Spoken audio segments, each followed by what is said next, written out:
Hello दोस्तों, good morning to everyone and welcome to Quran coaching centre. चलिए हम लोग आज पढ़ते हैं।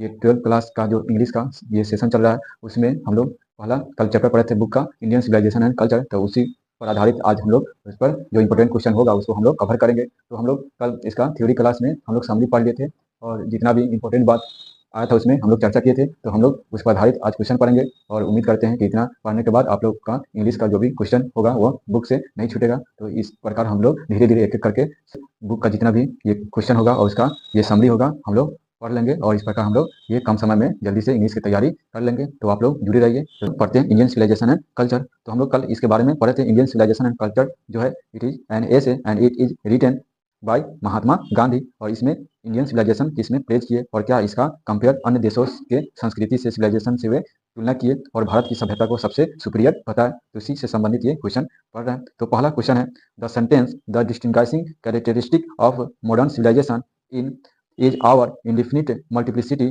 Of wants is from. तो ये जो सेंटेंस जो है ये कहाँ से लिया गया है? तो इसमें हम लोग पढ़े थे इंडियन सिविलाइजेशन एंड कल्चर। तो ये इंडियन सिविलाइजेशन आंसर क्या होगा? ये इंडियन सिविलाइजेशन एंड कल्चर से लिया गया है। सेकंड क्वेश्चन है our father did not invent machinery because. हमारे जो पूर्वज थे वो मशीनरी की खोज नहीं किए, क्यों नहीं किए? तो इसका आंसर क्या होगा? They knew we would become slaves. वे जानते थे कि हम लोग इसका गुलाम हो जाएंगे, छोटी से छोटी कामों के लिए मशीन का सहारा लेने का आदत हो जाएगा, इसलिए वे नहीं की।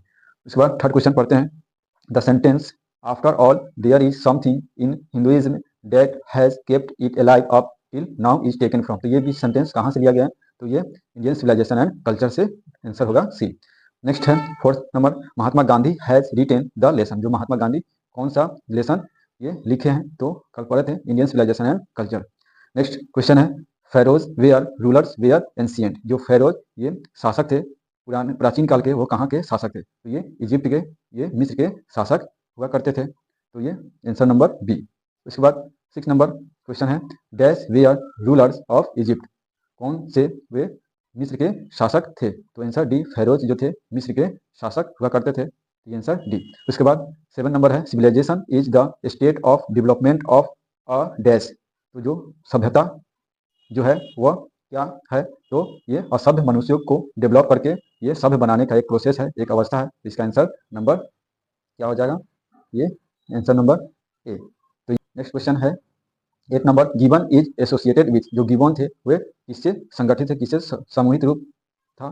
तो गिवन जो था वह इटली। आंसर क्या होगा? इटली का आंसर होगा ए। इटली का ये संगठित रूप था, वहाँ का ये रूल था, वहाँ के शासक लोग थे। 9 नंबर क्वेश्चन है यूरोपियन सिविलाइजेशन विल मीन। तो यूरोपियन जो संस्कृति है उसका मतलब क्या है? वे लोग समझते हैं फॉर इंडिया, इंडिया के लिए क्या समझते हैं? तो आंसर नंबर डी, क्योंकि ये क्या यूरोपियन सिविलाइजेशन विल मीन, वे यूरोपियन जो वेस्टर्न सभ्यता है वे भारत के बारे में विश्वास रखते हैं कि भारतीय सभ्यता एक दिन क्या है वह बर्बाद हो जाएगी, क्योंकि ये काफ़ी अंधविश्वास में है, पुराने रीति रिवाज पर ये चलता है। तो इसका आंसर डी। इसके बाद 10 नंबर है simple living and high thinking is the base of. जो ये सादा जीवन और उच्च विचार का जो सोच है और ये बेस किस पर है? तो इसका आंसर जो है भारतीय सिविलाइजेशन है, इंडियन सिविलाइजेशन का ये आधार है, इसी आधार पर ये भारतीय सिविलाइजेशन चलती है। नेक्स्ट है 11 number Indian glory is that it is. तो भारत का जो गौरव है, भारत का जो ग्लोरी है वह क्या है? तो ये नंबर में है इट इज इमूवेबल। यह किसी भी परिस्थिति में अपनी सभ्यता संस्कृति को बनाए रखती है, ये इमूवेबल है। ये 11 का आंसर ए। नेक्स्ट 12 नंबर पढ़ते हैं। 12 का डैट डैश है, dash was a spiritual leader then a politician. तो कौन थे ज़्यादा, एक राजनीतिक नेता से ज़्यादा ये आध्यात्मिक नेता कौन थे? तो हम लोग जानते हैं महात्मा गांधी। वह एक राजनीतिक से ज़्यादा एक स्पिरिचुअल थे, आध्यात्मिक की तरफ उनका ज़्यादा झुकाव था। तो महात्मा गांधी हो गया आंसर सी। उसके बाद 13 नंबर आंसर है। उसके बाद 13 नंबर क्वेश्चन है माई experiment with truth was written by. तो ये माई एक्सपेरिमेंट विथ ट्रूथ तो हम लोग कल पढ़े थे it is the autobiography of Mahatma Gandhi और it is written by himself, उनके द्वारा ही खुद लिखा गया। तो ये my experiment with truth is written by Mahatma Gandhi, answer B. 14 number है the mind is a restless bird. इसमें क्या होगा? कल हम लोग पढ़े थे जो ये आत्मा है, मन है, ये एक परेशान चिड़िया की तरह रहती है।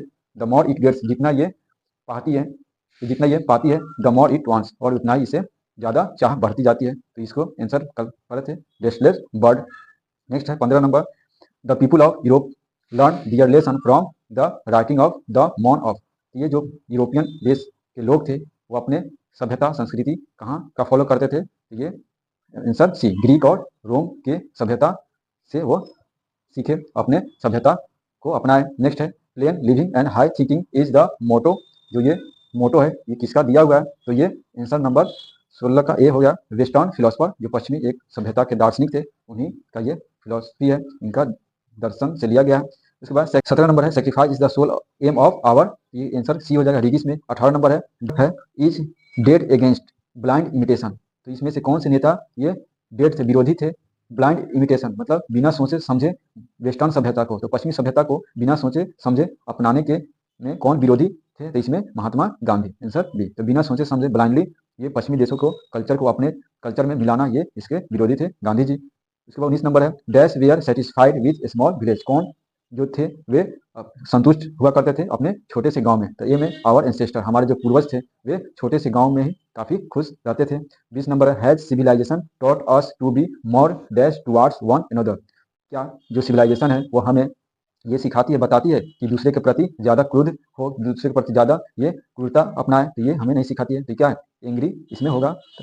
तो किसी सभ्यता के प्रति एंग्री क्रोध नीति अपनाने को ये नहीं सिखाती। आवर एंसेस्टर्स इंजॉयड, हमारे जो पूर्वज थे वह काफी खुश रहते थे, इंजॉय करते थे डैश रूल, कौन सा रूल, होम रूल, अपने जो घर के रीति रिवाज संस्कृति कल्चर था उसी में काफी वह खुश रहते थे।